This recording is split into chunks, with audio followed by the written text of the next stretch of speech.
thank you very, very much for coming out for this event, especially as we head towards the end of the semester. And I know a lot of people have a lot going on in terms of schoolwork, so I am very grateful to you for coming out tonight for this event. The title of our talk or our panel discussion this evening is Does God Still Bless America? Bill Buckley, Christian Patriotism, and Life After Charlie Kirk. And so I just wanted to sort of frame this historically. We have a new book here by Dan Darling, who is a Baptist minister and a professor at an evangelical seminary here in the Dallas-Fort Worth area. And he has published a number of articles, both in National Review and in many other outlets. He's also published a number of books. And this is his book, Christian Patriotism in Defense of Christian Patriotism. So that's going to be sort of the centerpiece of our conversation this evening. But I just wanted to sort of frame our conversation this evening historically. Right? So we have already gone through a number of rounds of debate about American patriotism. So starting in the 1970s, at the time of the Vietnam War, when we hit 1976, the 100th, the 200th anniversary of the American founding, there were flag burnings, right, public flag burnings on many college campuses and in many cities. And so there was kind of a round of conversation about patriotism and what it means to be a Christian and what it means to be a patriot. And then earlier this century, the 21st century, immediately after the 9/11 attacks, the 9/11 terrorist attacks, there was another conversation about everybody putting out the flag, the beginning of what they called the War on Terror, and there was a lot of conversation about patriotism and what it meant to be a Christian and to be a patriot. And then in 2020, during the Black Lives Matter protests, there were, again, a different kind of form of protest against patriotism, not the burning of the flag, but the taking of the knee at the beginning of sports, in order to show that they objected to America's history of racism. And so there was another round of conversation about patriotism and what it means to be a Christian in America today and to be patriotic, right? So both of our panelists today have really been following that history very closely. So Kathryn Jean Lopez has worked for a very long time with the National Review. And longer than you've been alive. And I would say that these two journals, the National Review and First Things, have really been at the center of this conversation about patriotism for a long time. And so Kathryn is very vividly aware that we're coming up on an anniversary of the founding editor of National Review, Bill Buckley, William Buckley. So if William Buckley is not a household name for you all, and if National Review was not on your coffee table growing up, then this is a bit of a history lesson, because this was a very important journal throughout the period of the Cold War in the 20th century, bringing together, I would say, all kinds of different conservatives. All you needed, right, to be considered part of the conservative movement was that you objected to communism and the Soviet Union. Right? And so there were all kinds of different conservatives writing for the National Review. At the same time, Father Richard John Newhouse, who had worked with Martin Luther King Jr. during the civil rights movement and had worked with many Baptists, with many Lutherans, he himself was a Lutheran pastor, he converted to Catholicism and he founded First Things magazine. And this brought together a different kind of big tent, right? Not big tent conservatism, but a kind of big religious tent, right? This was a journal of evangelical Protestants, Jews, Catholics, Orthodox, talking about the role of religion in public life in America, talking about First Amendment issues, talking about religious liberty. And so this was also a kind of mainstay of the 1980s, right?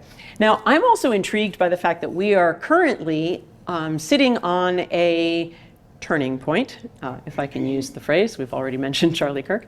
We're sitting on a turning point between print media and digital online media. And so National Review first went online in 1998. And First Things did not go online until 2014. And so now these are online journals that you can subscribe to, and then they come into their articles come into your inbox every morning. But back in the olden days, in the 20th century, right, there were these things called hard copy. I think that having Kathryn Jean Lopez here, who sort of lived through that transition of media, right, could also talk about how that transition in how we consume news and how we get news, how we respond to news, right, with likes, with reposting, with resending, right, has also changed the conversation about patriotism and about religion. So we've come from an age of Bill Buckley and print journalism and those earlier rounds of conversation about patriotism and religion. And now we are reflecting back just a month ago on the assassination of Charlie Kirk, who was very much an online presence. I think that he really kind of made his name in conservative and patriotic circles. But towards the end of his life, he didn't know it was the end of his life, but he was really making a point that the most important issue for him was religion, and encouraging particularly young men to get married, to support a family, to have children, to look forward towards their grandchildren, and to think about really sort of building a culture using the freedoms that they have in America to do that. So it's an interesting and a complex conversation, right? How different medias have reflected the public temperature regarding patriotism and the public temperature regarding comfort or lack of comfort with religion in the public sphere.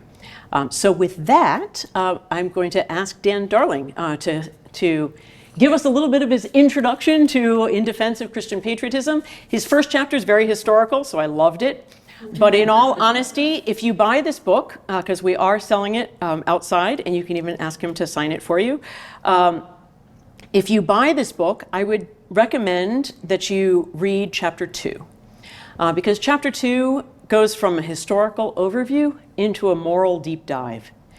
And he looks at St. Augustine, he looks at G.K. Chesterton, he looks at C.S. Lewis. He's exploring the idea that J.D. Vance referred to, the ordo amoris, and the importance of loving the particular and loving what's close to you and what's familiar to you, and not attempting to love the cosmos or mankind in one fell swoop, right? So I do think that chapter 2 is really wonderful. Logos Books, which is selling the book outside, is also the last standing independent Christian bookstore in the Dallas-Fort Worth area.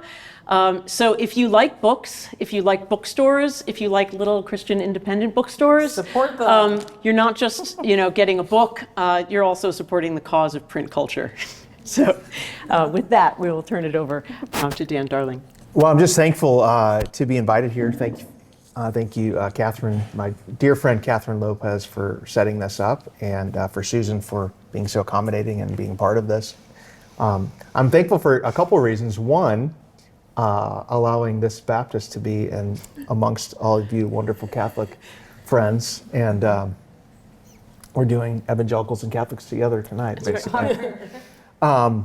Which was a First Things initiative. Yes. Number two, thankful for coming out on a Monday night when you could be doing a lot of other things, including watching Monday Night Football or doing whatever else you might be interested in. So I'm really encouraged to see all you young people out here to think about this. I wanted to write the book for a few reasons. Number one, I've always been patriotic. I've always loved the country. When I was, I think I was 11 years old, and I think it was about 1989. George H.W. Bush had just won. My parents packed up our Chevy station wagon, silver station wagon, and we drove from the Chicago area where I grew up to Washington, D.C. And my parents just decided we're going to do a trip to Washington, D.C. This is before the internet. I don't know how they planned a trip before the internet. I didn't know it was possible, but somehow they did, and we got there. And we toured every day. But I from that moment, I was just really struck by the nation, by the country, seeing the monuments. I remember standing at the Lincoln Monument and really, even just as an 11-year-old boy, just getting emotional about the weight on his shoulders and just the just love of country. And I've always felt that way. I've always been very interested in politics and political science, all these kinds of things. I was subscribing to National Review when I was in high school, which is probably why. I was in the 8th grade. That's why I worked there. Which is probably why I didn't get a ton of dates in high school, but I was reading all the political journals and all that stuff. I always loved that stuff. But I really wanted to write this book for a couple of reasons. One, I've always loved the country. Number two, we're approaching our 250th anniversary of the signing of the Declaration of Independence. I believe it's called the sesquicentennial or semi-sesquicentennial. Historian can correct me. I'm not risking that word. And yet we're at a place in our country where patriotism is really at an all-time low. If you look at Pew Research, and it's really at an all-time low among younger generations. This is not going to be an old guy ranting about the younger generation, so don't worry about that. But there is even among Christians, among evangelicals that are my people, or Catholics that I know and follow, even among conservatives, there's a sort of reticence to express love for the country. Like it's cringe, or even worse, that if you do that, you're going to be accused of, nationalism, or, to love your country is to whitewash all of our sins, and how can you do that? I mean, if you look on 4th of July, for instance, when people express, happy birthday to the country, even a lot of good people will give a caveat and a list of 15 things we've done wrong before they get to the point of saying, I love the country, which is really odd to do on someone's birthday. My wife, I've been married 23 years. I don't say, here's all the things you've done that I don't agree with. By the way, happy birthday. I mean, I wouldn't be married very long if I did that. But there's just kind of this hesitance to love the country, to be patriotic. And I really think that's troubling. I think love of country is something that binds us together. And I wanted to help define it. What does this mean, right? Does patriotism mean you don't reckon with sins in the country's past? Does patriotism mean that you always have to support a particular administration or policies? And I try to define it that way. I don't actually think that's what it means. Teddy Roosevelt had a great essay about this, and he said, no, patriotism sometimes means you oppose certain policies, or you oppose certain people in power. You do it because you love your country. And I make the argument that actually if you care about the country, and you care about justice, and you care about things that you see that you do not like, cynicism and nihilism that wants you to burn everything down actually doesn't advance the cause of justice. You will only repair something that you truly love, right? If you think of the great social reformers in our history, Martin Luther King, Frederick Douglass, others, they revered the founders. They loved the founders. They loved the founding ideals. The argument they made was, we're just not living up to them, right? And if you don't have that as your sort of North Star, it's hard to do justice. So I think it's very important. I also wanted to talk to Christians, whether you're Catholic or evangelical or whatever tradition you are. There's this false binary, and a lot of it is because, and I'm just going to be honest, the media and the left has really shamed conservative Christians. That anytime we express patriotism, we're Christian nationalists or theocrats, all that. And there are some theocrats and Christian nationalists. There's not a ton, but there are some. But anybody that loves their country that's a Christian is shamed out of it. And I want to talk to Christians about how do we order those things. In the evangelical world that I'm from, a lot of teaching, well-meaning people, pastors and others, will kind of act like it's a binary choice. You either love God or love your country. And if you love your country too much, it's idolatry and all these kinds of things. So I walk through that and say, no, we actually order our loves. We can pledge allegiance to the flag and to the country because we've pledged our highest allegiance to Christ, but underneath that we can have lesser allegiances. And then actually our allegiance to Christ helps order those other ones. And we actually do this in life anyways, right? 23 years ago, I stood at the altar and I pledged allegiance to my wife. The pastor didn't say, you got to choose between God and your wife. And he said, no, if you order it rightly and you love God first, you're going to love your wife well. And the same thing with our country. I also think patriotism in many ways is gratitude. It's gratitude for the things that have been passed down to us, the country we have, the symbols, the heroes, the history. Very, very important. It's ironic to me, some of the most patriotic people that I know are immigrants. At our school, we have immigrants and children of immigrants, from many of them who their parents fled from totalitarian countries. And actually, this election, 2000 last year, I had a class on election day. So I said, let's just talk about the election. What are you guys thinking? And I didn't know where they were. I could kind of guess, but conservative, campus, but I didn't know. And every one of them was like, we're voting for Trump, all that. And I don't know, however you feel, whether you like Trump or not. This is what they were saying. But what they talked about is how much their parents loved America. I mean, like, super patriotic, flags in the yard, Lee Green went on all the time. They love this country because they understood the contrast from the place where they fled to the place where they are. They saw how good it was. I think sometimes because this is all we see are the warts, all we see are the problems, and there are problems, there are issues. There are many things that we have with the country that we need to be concerned about. And so I wanted to write about that. And then talking about American exceptionalism, I have a chapter on that to say, is it okay to believe America's exceptional?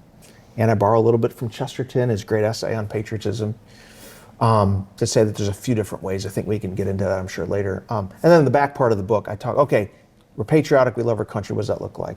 Well, how do we roll up our sleeves and renew the nation for the next 250 years? And so we talk about the church, the family, education, our local communities. So that was sort of the impetus behind the book. Thank you. This is great. So, Kathryn. Well, I smiled when I first saw, I think it's in the title of the first chapter, is gratitude.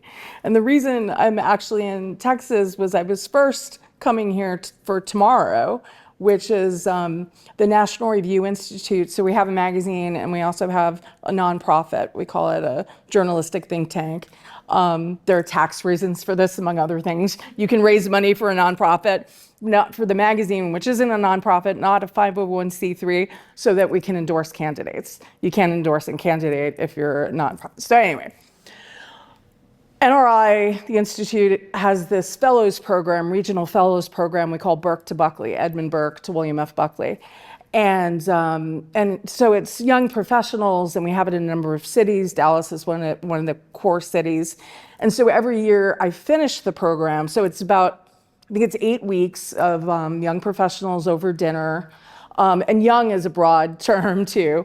But people who have decided to give up their Tuesday nights, I guess it is, to talk about conservative principles, which frankly is a very key exercise today, because what is conservatism is something that's certainly a matter of debate and confusion, and that's why I so enjoyed your introduction, because I've lived through much of what you talked about, as you intimated. And one of the things that Bill Buckley talked a lot, so the program, I end the program talking about gratitude as a civic virtue, because that kind of sets you on the road. Once you've thought about all these different conservative principles and you talked about foreign policy and all that, to sit down and start thinking about gratitude and what that means for what I'm called to do, with all this information, with all these gifts. I mean, the thing that Bill Buckley talked about a lot is stewardship. And he would always reference the patrimony, everything that came before. And, we're living at this interesting time where, I don't want to be judged on my worst day or the things that I wish I had done differently, which I don't know about you, but I certainly have a long list. But somehow we look back at some tremendous people in history who were flawed, because we all are, and decide tear them down. I think the better reflex is to be, yes, honest about sins and crimes and everything, but also appreciate a lot of people put a lot of work and a lot of genius and a lot of love into creating and preserving, and we are now the stewards. And we're not going to be here for long. The longer I live, I mean, so many names. I was flipping through those 2 issues of First Things, people I've known who have died. You know, it all moves very quickly, and so we want to spend the time well. And I was joking with some earlier. I flew in from Mexico City. I was there for a conference I was speaking at over the weekend, and it was Mexico. Let's just put it that way. It was very colorful. And when I got to Dallas, it was one of those strange things where they bus you over to the terminal. So I actually could have kissed the ground, and I considered it because I was back home. And I say that as somebody, I remember there was a moment I was at, can't remember the year now, it was World Youth Day in Poland. Was anybody at that? Maybe you were, okay. What, do you remember what year it was? 1990. Oh, no, this is Francis. Oh yeah. I was there in 1990. Oh no. John Paul II. So whatever this was, I actually know exactly what it was. It was 2015. Well, 10 years ago it would be 15, right? Because I turned 40 that year and I'm turning 50 next year. So that was probably the year. Anyway, so I'm at World Youth Day in Poland with Pope Francis. And I remember sitting eating dinner and listening to students, all these college students, high school students, praying and cheering and then singing God Bless America. And I had this weird moment where I almost cringed. It was the Trump-Hillary election. And all these Uber drivers, I kid you not, all these Uber drivers in Poland are asking me, like, are you people serious? There's got to be someone else in America to run for president. Like, is it really Trump and Clinton? And of course, as Poland, they're scared because they've had a history with Russia that they could very well have again. And so they don't want non-serious or erratic, people. And so they saw these two kind of celebrities didn't seem like the ideal. And but then I was glad I had that cringe moment because it set me right back on the right road, which was taking a look at. One of those days I was moderating a panel on religious freedom in the Tehran arena, which I think it holds 100,000, something like that. Anyway, so it's filled to capacity with young English speakers, majority American, and they were there to praise God. They were there to grow in their faith.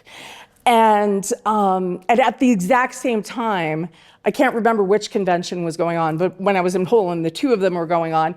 And I remember some of the adults coming up to me and saying, this is what's important. Everybody obsessing about what's going on in politics. And I will reiterate that. I have a column just today on National Review making this point.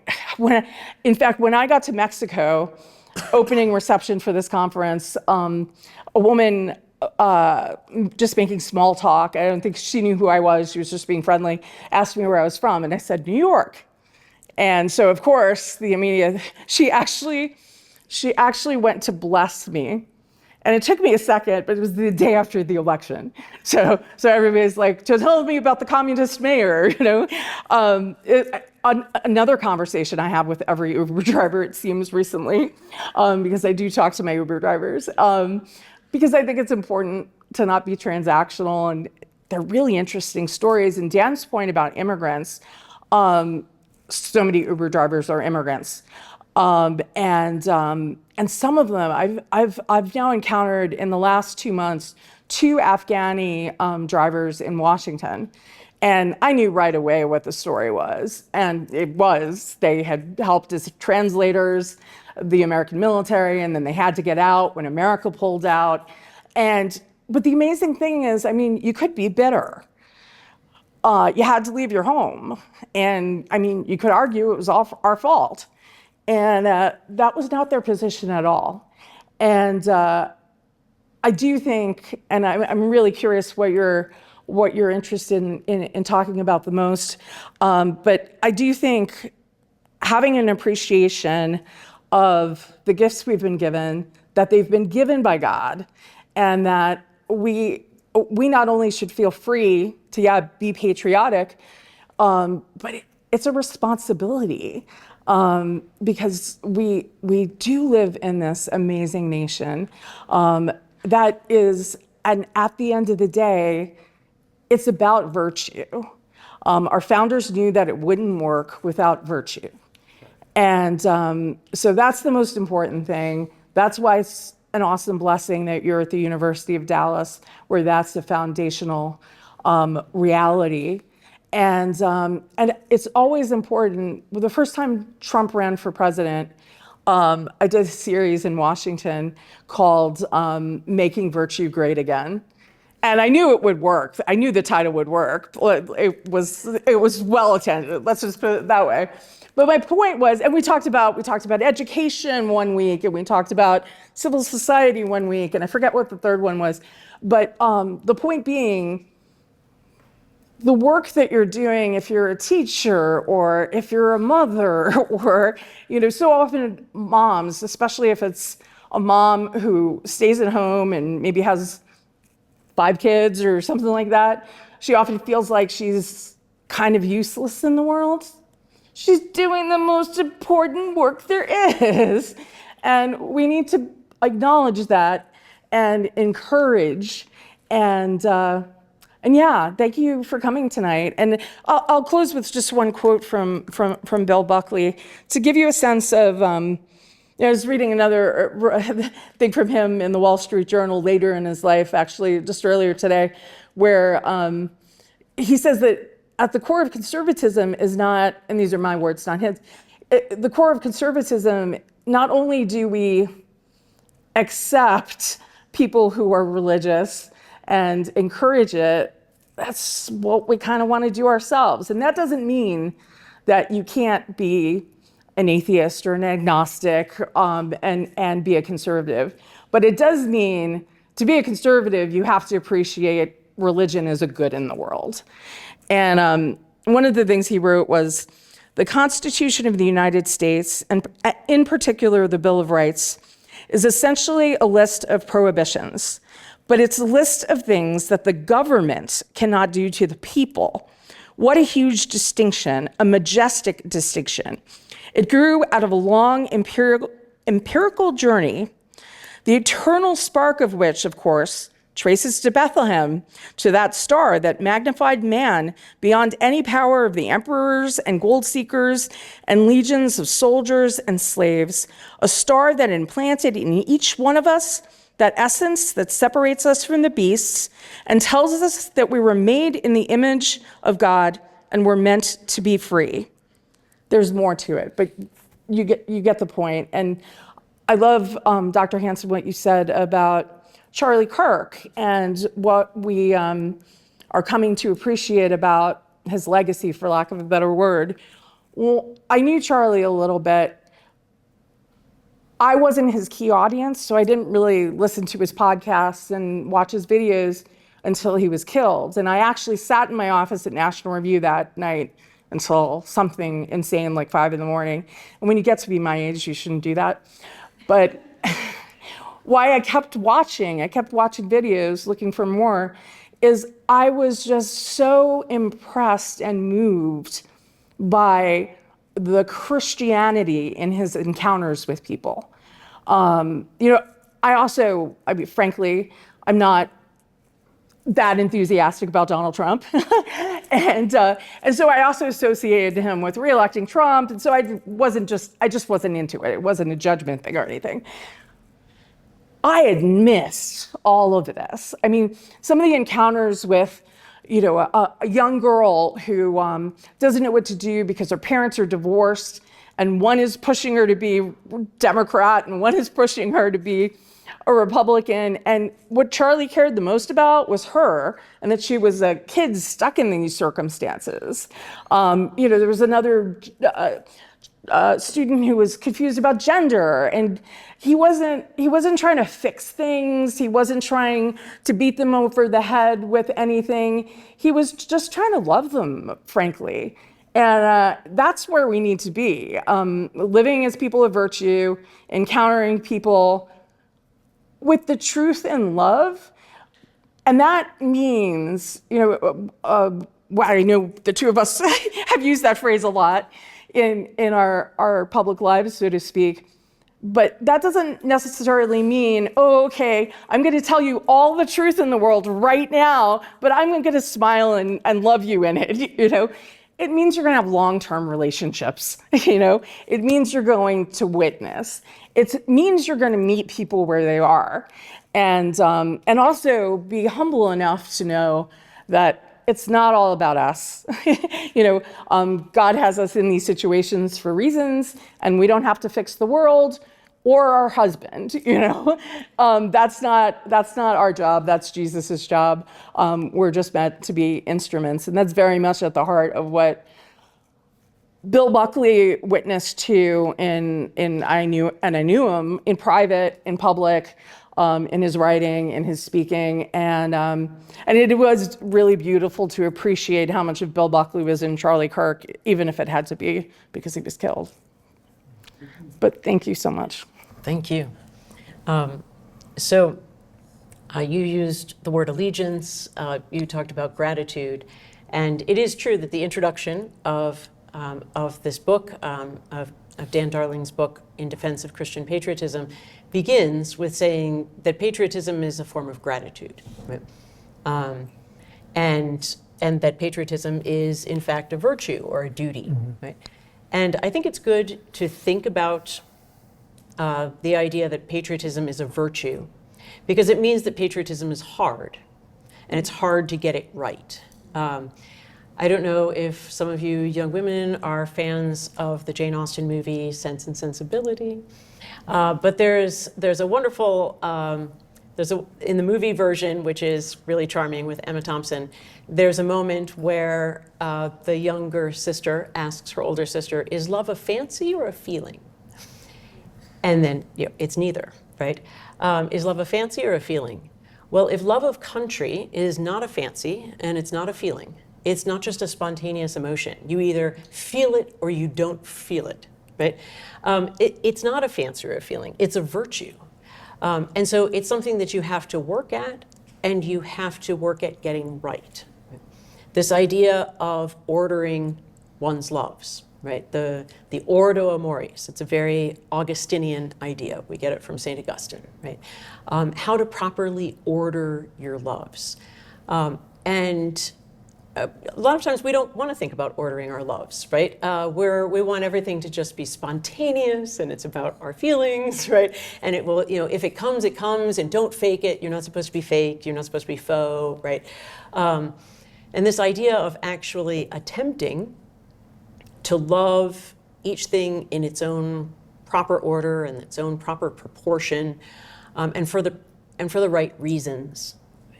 And so it means that patriotism as a virtue means getting to know your country, getting to know your country's history, getting to know its political founding principles, but also the story of the peoples who made up America over the entirety of its history, starting from the Puritans, all the way to the Venezuelans, right, who are now showing up in great numbers, right, in the past 5 years. To get to know our country, to understand who it is, right, that we love, to understand its strengths and weaknesses so that we can build on its strengths and try to mitigate its weaknesses. So it's a virtue. It's a lifelong virtue. And so it's actually something that you can legitimately ask yourself, am I growing in patriotism? Am I growing in a rightly ordered love of my country? And when you When you look online or you read articles, you should be asking yourself, is this helping me to grow in a rightly ordered love for my country? Or is this, is it either just, as we say, in a family fight, you shouldn't use absolutes like never, right? You've never done anything right, and you've always been this way, and so if, are those the kinds of words that are being used with regard to the United States of America, right? It's all bad, and it's the consummation of all evil, right, in the world. Or is it just a kind of sentimental, sort of happy clappy Pollyanna, everything is fine. We want seriousness in the virtue of patriotism. And I do think that both Bill Buckley and Father Richard John Newhouse, the editors of National Review and the editor of First Things, I was very struck by the fact that there's a lot of First Things articles in your footnotes, in your bibliography. And a lot of Newhouse. And a lot of Newhouse. And actually, I'm the religion editor, technically, of National Review, which Father Newhouse was. Yes. Which is a real honor. Yeah. So I think, they still become for us, right, a common ground, right? A common ground of Christians in America. And we go back to those articles because they really were sources of wisdom over the years. And so I think that, they saw that it was a challenge, right? That patriotism is a virtue and therefore a challenge to get right over the course of your life. One thing is to be a young patriot. Another thing is to be an old patriot, right? Because at one point you're trying to learn the memories of the older generation, and another time you're trying to be patient in passing on those memories to the next generation. The title of the book is Christian Patriotism, and I think that there's a little bit of a divide right now between younger conservatives and older conservatives, younger Americans and older Americans, about whether they're comfortable with the term Christian patriotism or they're comfortable with the term Christian nationalism. And Christian nationalism, I think, was initially a slur word, right? It's something that people called, right, conservatives and Christians in order to get them investigated by the FBI as right-wing radicals and potentially terrorists, right? And so they called them nationalists because nationalism in the 20th century had the connotation, right, of a right-wing political radical, a fascist, right? And so they were calling anyone who expressed any kind of patriotic allegiance to America a Christian nationalist, right? And as has happened many times in history, some young conservatives just turned right around and took it as a badge of honor that they had been called a Christian nationalist. The same way that the British Redcoats referred to the New Englanders during the battles of Lexington and Concord as Yankees, and the Americans turned it around and said, "You're damn right, we're Yankees," right? And kind of used it as a badge of honor, right? The British looked down on those silly Americans for being sort of macaroni, right? Wannabes in terms of their liberal education, wannabes in terms of their knowledge of the English Constitution and their English liberties and English rights, and the Americans turned right around and took it up as a badge of honor and a song. So you see younger conservatives, I think, adopting that term that has been thrown at them, right, and then starting to defend it in books like Defense of Christian Nationalism by Stephen Wolfe, and a lot of young conservatives online.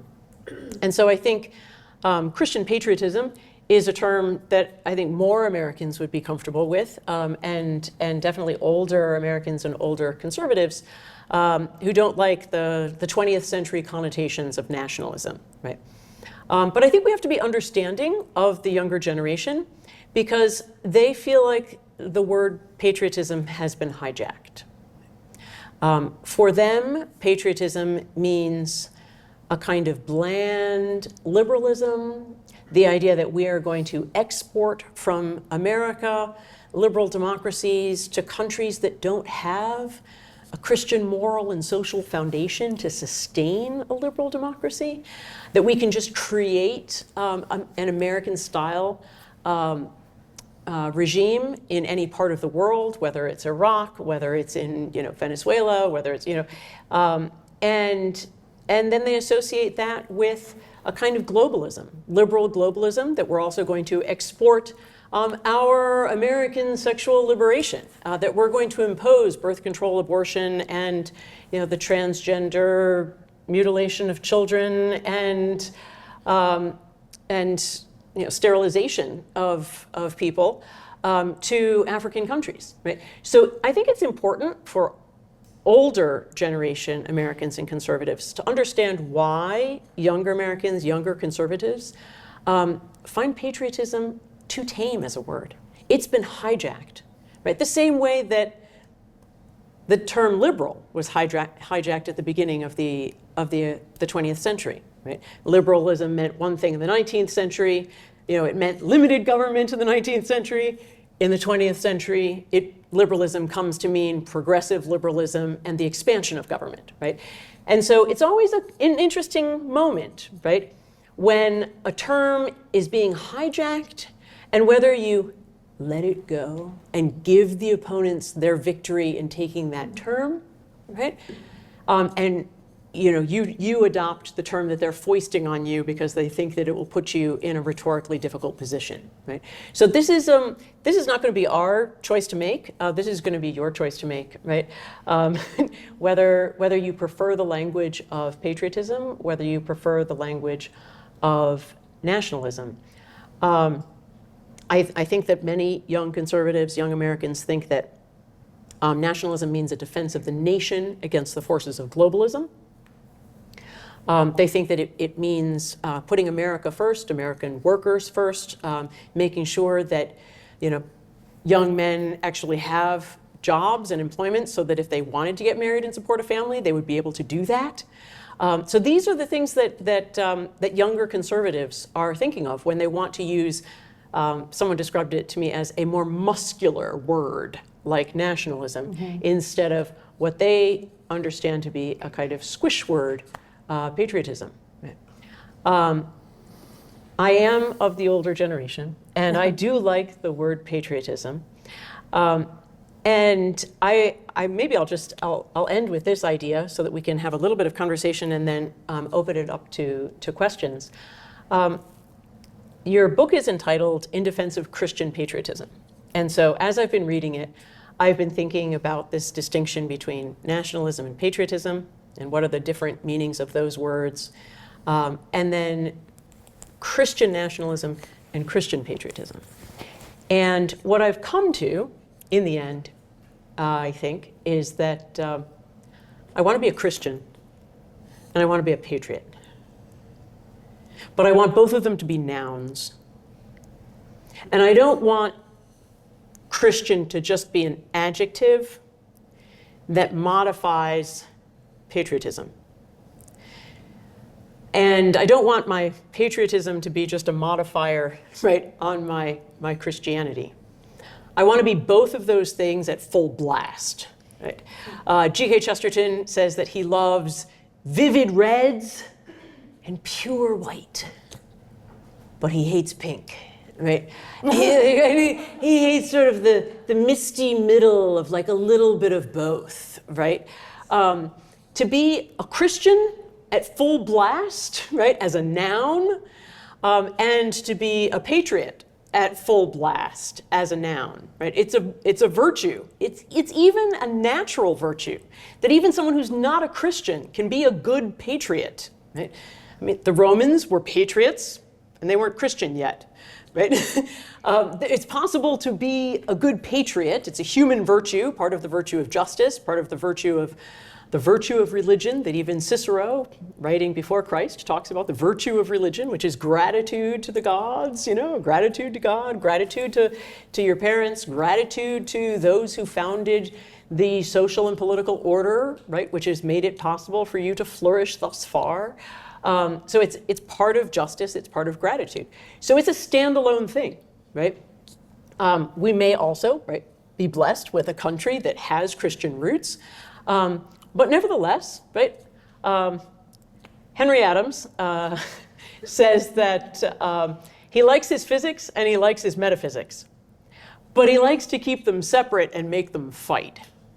And I like that idea. I like to keep my Christianity and my patriotism so that I can bump them up against each other, so that my Christianity can challenge my patriotism, and my patriotism can ask questions, right, of the Christian community. So I discovered that George Washington agrees with me. So I found one of his military orders to the men at Valley Forge during the winter of Valley Forge. And it's his military orders giving the Army soldiers the day off from fatigue duty on Sundays so that they can participate in worship services. And in his military orders, there's just this one-liner where he says, "To the great dignity of the character of a patriot, I would hope that we would all add the great glory of the character of a Christian." And so he has them as standalone terms in that sentence. So that would be sort of my question or challenge to both of you. What do you take to be the different connotations of patriotism as opposed to the connotations of nationalism, and why are we having this conversation right now? I can answer that. Before I let you, because your answer is going to be meatier, and I just want to make a quick comment before I forget. As you were talking, Susan, I was thinking, I was having a flashback to an event I did in March that was called Christian Witness in the Media. And apparently it was a problem on this particular campus because they thought that might be a presentation on white nationalism or something. And the reason I bring this up is because part of the reason why I think Dan's book and his work in general, his witness in general, is so important is because he takes seriously the challenge of what it means to be Christian and what impact that will have on the nation. Obviously, the most important impact is what it's going to do in terms of our internal souls and those of around us. But I do think it's important to bear in mind, in addition to the word nationalism, if people have a bad reaction to the phrase Christian patriotism, part of that reason is because they've seen a lot of Christians behaving badly. And we need to own that in a sense and be a little humble and penitential in many regards. It's not just woke forces and liberal media, who hate us. There's more to it. And just a part of your challenge, I'm sorry, we tried to help, we'll continue to try to help, is that true Christian witness. There's a lot there. So,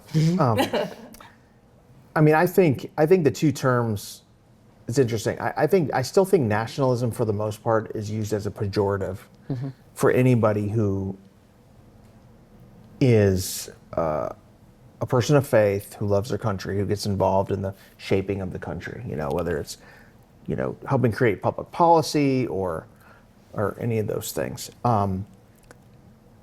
So anybody from Kathryn Lopez to Mike Pence to anybody who is a Christian who happens to be involved in public life is considered a nationalist. It's usually a pejorative used at conservatives, which is interesting because there's progressives that are people of faith that are very involved.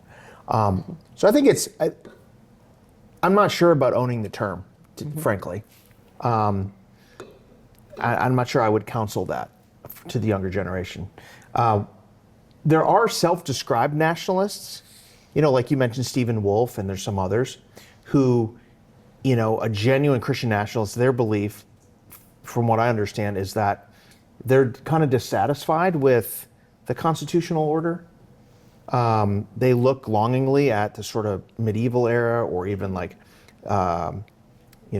magisterial Protestantism where you have an actual state church. And they think that's a better arrangement. Now, I would argue that And I think the founders understood, looking back through the history of the world, and not wanting to give the state the power to decide right and wrong forms of worship. The founders did not want to, burden the conscience and make people believe that they felt. And as a Baptist, this is a core belief that we believe conversion cannot come. True conversion doesn't come at the end of a sword. It has to be genuine conversion. Part of understanding the image of God is that people have a conscience and must choose to believe. And so I think this is where I would disagree with true, genuine Christian nationalists. However, that doesn't mean that secularism is an answer either. And I don't think the founders envisioned this secularism that we see, right? The founders, even the most secular founders, Thomas Jefferson, for instance, they grew up in this milieu of Christianity, the language they spoke. Benjamin Franklin, you read Benjamin Franklin's plea for prayer at the Constitutional Convention, and he's saying, basically after 4 days, have we actually asked God if he's in this? And we have so much hubris and so much, have we bowed our knees and said, Lord, what would you have us to do? If you read all the founders, they were really concerned about inviting God's judgment. I mean, Jefferson, even though he was very inconsistent on the issue of slavery, personally, he feared that God would punish the nation with this. So this idea of secularism, that's pushed Christianity out of the public square completely, which is sort of a mid-20th century thing, first in our jurisprudence, but just kind of in the way that people think. That's not what the founders envisioned. Even John Locke, I have a quote in my book, by a Locke expert. Locke grew up in an environment of Christianity. He did not envision secularism for secularism's sake. The founders understood that this project, this unique experiment in human government, by the way, I'm reading Amy Coney Barrett's excellent book. You should all read that. And she says, and I agree with her, David McCullough, the historian, would agree too, this kind of project has never been tried before. It's never been government with the consent of the people, religious freedom, brand new. But the people that designed it, the founders understood that liberty would only work for a people who had virtue. They only could understand that this experiment would only work if there's a thick layer of virtue and religion, and I would argue Christianity, underneath it to sustain it. Otherwise, liberty becomes license, right?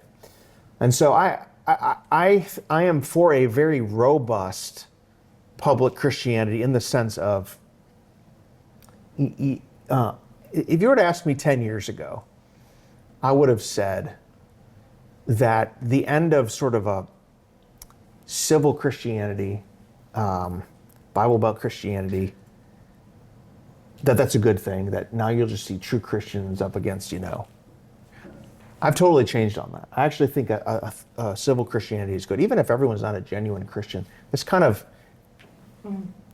social Christianity was good for America. And I think most of our presidents, most of our leaders, well into the 21st century acknowledge this. I mean, not just our founders. You read, for instance, FDR's prayer before D-Day. He is pleading and asking God for victory. If a president prayed a prayer like that today before a war, the media would lose their minds and go nuts. I mean, when Mike Johnson became Speaker of the House, an improbable thing, and he's a Southern Baptist, so we'll claim him. He gets up there and he talks about God's providence putting him there, how God sets people up and takes them down. And the media went crazy. Like, oh my gosh, he's a white nationalist. He's going to usher in. When George W. Bush, you guys probably don't remember this, when George W. Bush was running in 2000, I'm old enough to remember this. They asked him, who's your favorite philosopher in the primaries? And he said, Jesus Christ, because he changed my life. And the media went crazy. They said, he's going to usher in an era of theocracy. George Bush, a theocrat. Think about it. So it's crazy. And it's so ahistorical, because if you look through our history, most of our leaders appealed to the uniquely Christian character of the country. I mean, I mentioned FDR, but Dwight Eisenhower, put under God in the pledge. He led that effort to get under God put in the pledge and on our coins. And the reason Eisenhower did this is because he knew we're facing the Soviets, and he wanted that distinction, that this is a country that has Christian roots and Christian ideals up against the Soviets who are godless. Harry Truman gave a speech at the groundbreaking of a Presbyterian church in Washington, D.C., and in the speech he says, essentially, this whole thing will not, I'm paraphrasing, this whole thing will not work unless you have a thick layer of virtue and religion and Christianity. Martin Luther King, when King is making his appeal for civil rights, he appeals to the uniquely Christian character of the country and basically says, we're not living up to what we say we are. So, I think the secularists are wrong. I think the media freaking out is wrong. I think a robust public Christianity is good. And yet we don't want a government with the power to tell you how to believe, right? We don't want to empower the state to say, you believe this way and you believe this way, for a couple of reasons. One, I don't think that's the role of the government. I can argue that from Scripture. Paul's telling Timothy to pray, 1 Timothy 2, pray for our government. Why? So that they let us live a quiet and peaceable life, that the space between the government and the church. Jesus says, render to Caesar the things that are Caesar's and to God the things that are God's. There are things we owe Caesar because God has delegated authority to human government. But there's things we don't owe to the state. The state has no right over your conscience. State can't tell Jack to bake the cake because it violates his conscience. The state cannot tell Hobby Lobby you have to sell abortifacient or offer abortifacient drugs because you're Christian. The state cannot tell Christian foster agencies you have to place children with gay and lesbian couples. The state cannot tell you that. The state cannot tell you how to worship. And anytime the state has had that power, it's not been good for the state or the church. And the nationalists who I read, the true nationalists will say, well, this one time it will work. Well, it's never been like that. It's always been used, one tradition persecuting another tradition, right? The Catholics are putting the Protestants in jail. The Protestants are putting the Catholics in jail and vice versa. And actually putting them in jail was the nice form of punishment. The founders understood that. And I'm a limited government person, thanks to reading National Review in high school and Buckley. But my view from a limited government perspective is the government can barely run a functioning post office and do a healthcare website. They're not competent enough to say who's believing and worshiping right and wrong, right? Let's not give them that power. At the same time, you should not be ashamed to bring your Christian values into the public square. And when you make arguments, you come as a Christian. Everyone's bringing their values to the public square, right? This is what Richard John Newhouse said 40 years ago in his book, The Naked Public Square, which is a phenomenal book. He said that the naked public square will not be naked very long. Something will fill it with values. Everyone brings their gods to the public square. Mm-hmm. And the secularists are bringing their values and their gods to the public square. The LGBT movement is bringing their gods to the public square. They even have their own high holy days and sacraments and all these kinds of symbols, right? So Christians should not shrink back and say, I'm not going to be a Christian in the public. No, you are a Christian in the public square, right? And you can appeal to America's uniquely Christian character. G.K. Chesterton, in his book, What I Saw in America, which is a great book, he said America has the soul of a church, right? Alexis de Tocqueville, when he, in Democracy in America, when he surveyed the country, he said America has two spirits, the spirit of religion and the spirit of liberty. And he said the way that they operate in America is unique more than any other nation. He talked about how Christianity here was not mediated or mediated by the state, but it's these local assemblies and these local mediating institutions and civic institutions that keep America what it is. And so I don't think we should be ashamed to say America's Christian. One more thing I will say, because I know we need to open up for questions. I think there's two parts of this. If you want America to return to her Christian roots and become more Christian, I think there's two things. One is don't be afraid to, like Charlie Kirk was, like William F. Buckley was, to lead with your faith, even as you're making public policy decisions. And be a Christian in the public square, because people are watching and maybe inspired by your witness. But two, as important as politics is, and I think politics is vitally important, I don't think when Christians abandon politics, it gets worse, right? church-going Catholics and evangelicals who every week are worshiping something that's transcendent, someone that's transcendent, and are confessing their sin in humility, are the best kind of people in politics. Yeah. Because you enter into politics with a sense of realism, of there's a lot we can do, but we can't bring in the kingdom of God by ourselves. You treat people better, theoretically, right? So we need Christians in politics, but I want to say, if you want to make America the most Christian, it's to live Christianly in your sphere of influence and to share the good news that of the gospel that you understand and build the church. Because really, America's going to become more Christian from the bottom up. If you think of some of the times of awakening in this country, with first and second great awakenings, post-World War II, I think we're seeing seeds of that right now. I don't know if I want to call it revival, but I think we're seeing some of this where young people are interested in matters of faith, coming to our churches, Catholic and evangelical churches. That's how America's going to become more Christian, right? And then we can encourage our leaders to be bold about their faith. I watched that Charlie Kirk funeral, and I was grateful to see our Secretary of State getting up there and sharing the gospel. And J.D. Vance, who said, I was previously a little bit hesitant, but now I'm going to keep talking about this. Of course, Christians are going to do it poorly, and there's going to be jerks online that have Christ is King in their bio, and they don't act like it. And we're going to have politicians misquote verses for their own purposes. That's okay.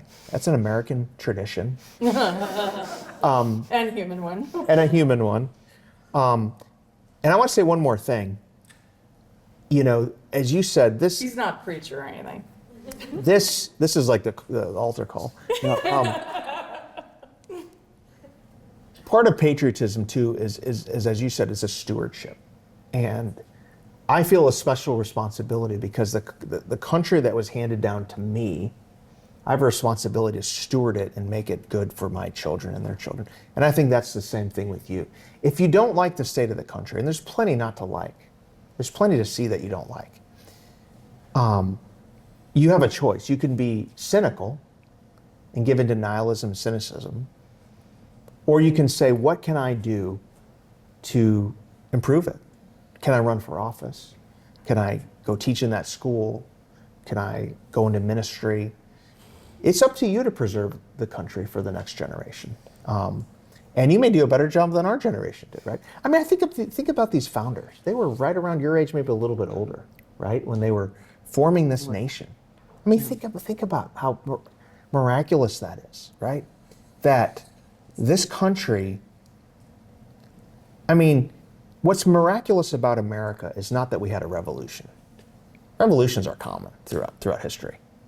French Revolution, I mean, the Arab Spring, I mean, there's revolutions all the time. What's miraculous about America is that the revolution replaced something with something better, with statesmen, with an idea, with a country, with virtue. I mean, that's the miracle.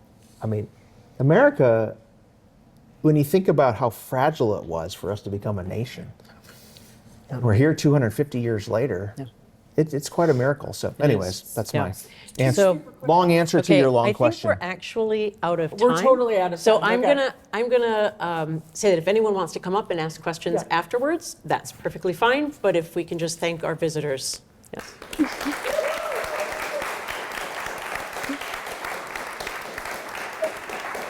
I just want to say one thing. The title of this was, Does God Still Bless America?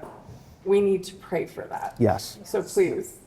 I want to leave with one challenge. I think God does, because I think we have the freedom for homeschooling our children and startup schools in a way that no other country in the Christian West still does. You go to Europe, right? The state's control of education is so absolute, and so I would say, because we have the possibility of homeschooling, because we have the possibility of charter schools, God bless America. I want to say one challenge to you. One, I think it's very awesome what you're doing here and your studies. So I want to commend you for taking time out of your life and resources to get trained and equipped this way. I want to say two things. One, Paul tells Timothy, young Timothy, don't let anyone despise your youth. So you can make a difference. You don't have to wait till you're older or whatever. You can make a difference in all these areas. Number two, the spiritual disciplines really matter. Your life in the world is only ever as good as your life with God. So don't neglect your soul. If you go into politics, if you go into whatever, you can get tempted to do big things for God, big things for the country, without tending to your soul. Your spiritual disciplines, your church attendance, your community, all that matters so much. And you'll be better for the world that God's called you to go into if you spend time with him. So, And the Catholic women in here, read Amy Coney Barrett's book, and the it's young phenomenal. men read a book on Antonin Scalia called Scalia on Faith. They're both examples of people living the Catholic faith in the world with excellence. We're Buckley, right? You're my guy today. All right. Thank you very much.